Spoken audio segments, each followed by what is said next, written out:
আসসালামু আলাইকুম, welcome to special cooking studio by Limu. আজ আমি আপনাদের জন্য আমার আয়োজনে রাখছি মজার একটা রেসিপি, গরুর মাংসের বুনা বা কষা রেসিপি রান্না।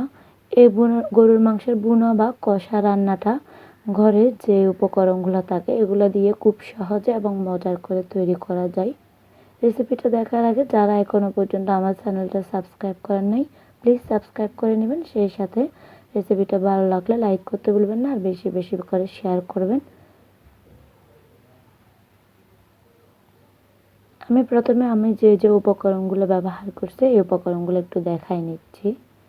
এখানে আমি নিয়ে নিলাম 1 কেজি গরুর মাংস। এই মাংসটাকে আমি হাড় সহ ভালো করে একটা মিডিয়াম সাইজ করে নিছি, ধুয়ে পরিষ্কার করে কেটে নিছি। এরপর আমার এখানে লাগছে 1 কাপের মতো, 1 কাপ থেকে একটু বেশি আমি পেঁয়াজ কুচি ব্যবহার করব। সেই সাথে লাগছে 2 টেবিল চামচ আদা বাটা, 1 টেবিল চামচ আর হাফ টেবিল চামচ রসুন বাটা, একটা টমেটো কুচি, 2-3টা কাঁচামরিচ ফলি করে রাখছি। আর কিছু নিয়ে নিলাম পোস্ত বাটা 1 চা চামচের মতো। আর আমি এখানে 1 কাপের মতো সয়াবিন তেল আর সরিষার তেল মিক্স দুটাই রান্না করব। আপনারা যে কোনো রকম একরকম তেল দিয়ে এটা রান্না করতে পারেন। লাগছে 2 চা চামচ লাল মরিচ গুঁড়া, 2 টেবিল চামচ ধনিয়া গুঁড়া, 1 টেবিল চামচ জিরার গুঁড়া, 1 টেবিল চামচ হলুদ গুঁড়া, স্বাদ মতো লবণ, সামান্য জায়ফল জায়িত্রী গুঁড়া করে আমি এখানে রাখছি। এগুলো আমি কোনো রকম টেলে নিই নাই। আর যে রান্নার গরুর মাংসের রেডিমেড যে মশলাটা পাওয়া যায় এখান থেকে আমি 2 টেবিল চামচের মতো মশলা নিয়ে নিলাম।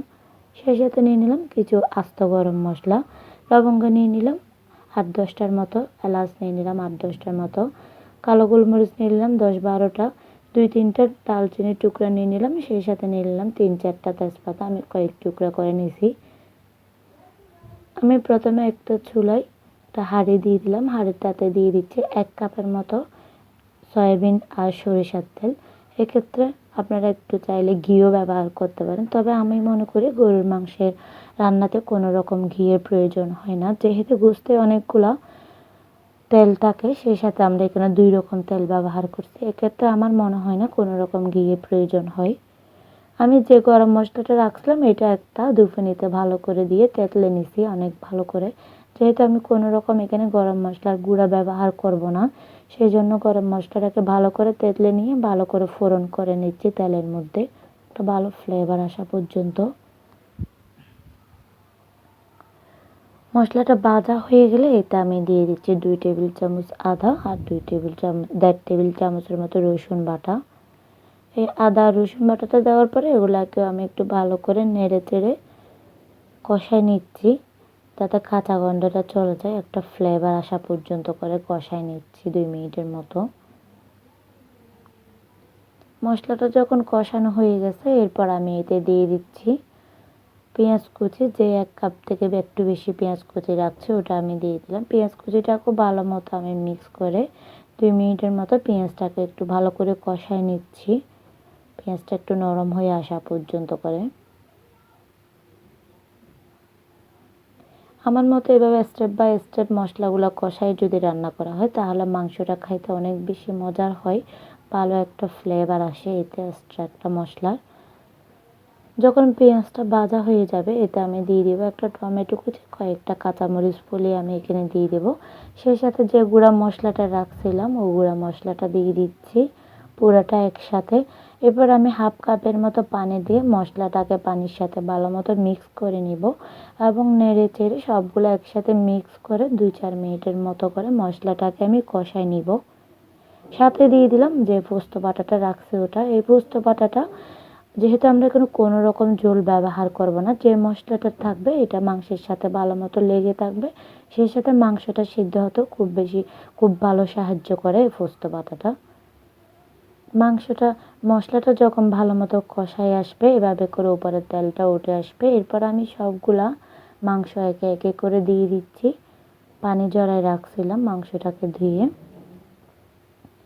এই মাংসটা আমি আজকে কোনো রকম পানি ব্যবহার করব না, চুলার আঁচটা মিডিয়াম লোতে করে দিতে হবে অবশ্য, যেহেতু কোনো রকম পানি ব্যবহার করব না। ভালো করে মিক্স করে আমি ঢাকনা দিয়ে দিলাম 10 মিনিটের জন্য। এই 10 মিনিটের ভিতরে আমি মাংসটাকে আরেকবার নেড়ে দিয়েছিলাম। এরপরেও দেখেন কতগুলা পানি বের হয়েছে। যেহেতু এখানে আমরা কোনো রকম পানি ব্যবহার করতেছি না বা করব না, এই জন্য চুলার আঁচটা মিডিয়াম লোতে রাখা খুব বেশি ইম্পর্টেন্ট, না হলে মশলাটা পুড়ে পাতিলের সাথে লেগে যাবে। আমি আবার একটু নেড়ে চেড়ে ঢাকনা দিয়ে দিব আবার 10 মিনিটের জন্য। এই 10 মিনিটের ভিতরে আমি আরও একবার নেড়ে চেড়ে দিব। আবারও বলছি, মাংসটাকে সম্পূর্ণ নাড়াচাড়ার উপর রান্না করতে হবে, যাতে মাংসের মশলাটা পুড়ে না যায়। মাংসের মশলাটা পুড়ে গেলে মাংসের ফ্লেভারটা নষ্ট হয়ে যাবে এবং খাইতে খুব বেশি ভালো লাগবে না। এতটুকুতে আবার 10 মিনিট পর আমি দেখাচ্ছি, এতে অনেকগুলো তেল উপরে উঠে এসছে।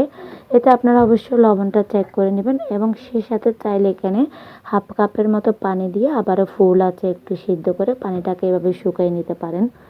আবার আমি 10 থেকে 15 মিনিট পরে দেখাচ্ছি। এর ভিতরে আমি বেশ কয়েকবার নেড়ে চেড়ে দিছি। লবণটা পারফেক্ট আছে।